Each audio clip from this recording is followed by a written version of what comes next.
Jadi di sini kita akan membahas tentang pelayanan farmasi di klinik.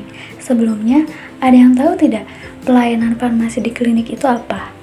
Jadi, pelayanan farmasi di klinik merupakan bagian dari pelayanan kefarmasian yang langsung dan bertanggung jawab kepada pasien yang berkaitan dengan obat dan bahan medis habis pakai atau BMHP dengan maksud mencapai hasil yang pasti untuk meningkatkan mutu kehidupan pasien.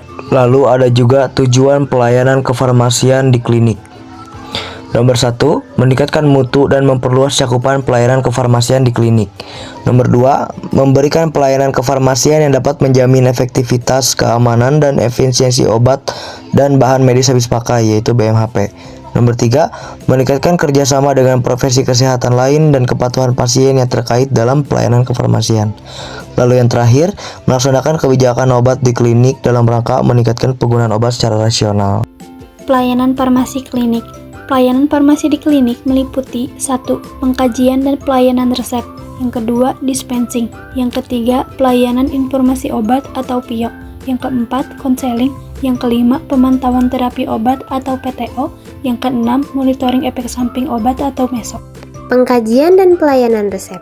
Rangkaian kegiatan yang meliputi penerimaan, pemeriksaan, ketersediaan, pengkajian resep, penyampaian, termasuk peracikan obat, dan penyerahan disertai dengan pemberian informasi obat. Tujuan, menganalisa adanya masalah terkait obat dan sebagai upaya pencegahan terjadinya kesalahan pemberian obat. Medication error. Tahapan pengkajian resep.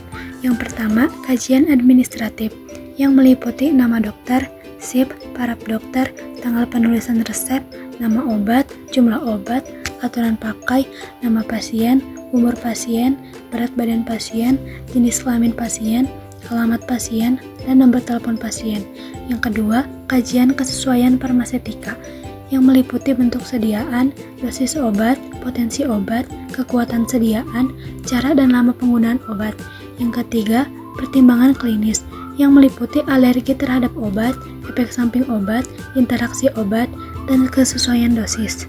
Selanjutnya, penyerahan obat. Dimulai dari tahap menyiapkan atau meracik obat, memberikan label atau etiket, menyerahkan sediaan farmasi dengan informasi yang menandai.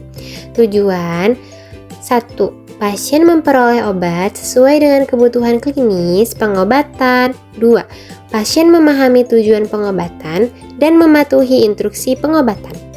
Selanjutnya yaitu pelayanan informasi obat atau PIO, yaitu kegiatan pelayanan oleh apoteker untuk memberikan informasi obat secara akurat, tidak memihak, dan terkini kepada pasien, dokter, apoteker lain, perawat, dan profesi kesehatan lainnya.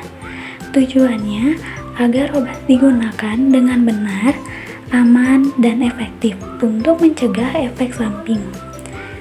Informasi yang diberikan yaitu nama obat, dosis, kegunaan, aturan pakai, efek samping, interaksi, dan cara penyimpanan yang benar. Lalu ada konseling.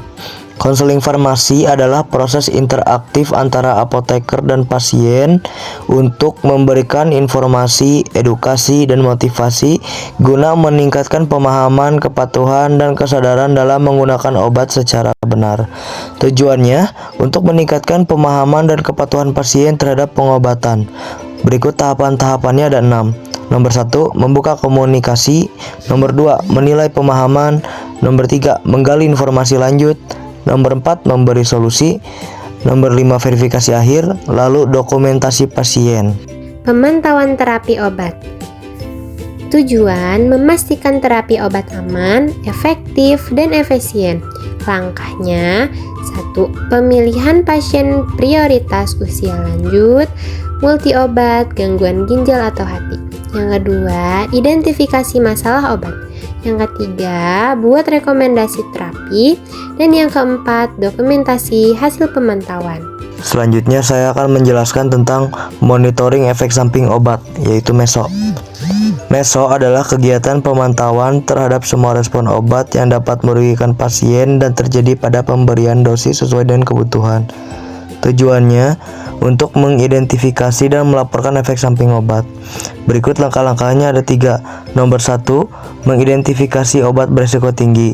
Nomor 2, isi formulir MESO. Nomor 3, melaporkan ke Pusat Monitoring Efek Samping Obat Nasional.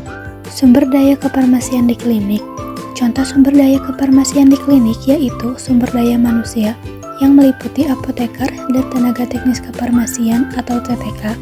Peran apoteker antara lain 1. Pemberi layanan, 2. Pengambil keputusan, 3. Komunikator, 4. Pemimpin, dan 5. Pengelola.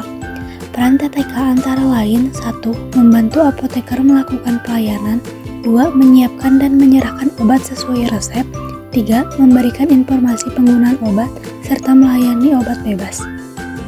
Selanjutnya, sarana dan prasarana yang diperlukan diantaranya yaitu ruang penerimaan resep, ruang peracikan obat, ruang pelayanan obat, ruang konseling, dan ruang penyimpanan sediaan farmasi dan juga alat kesehatan.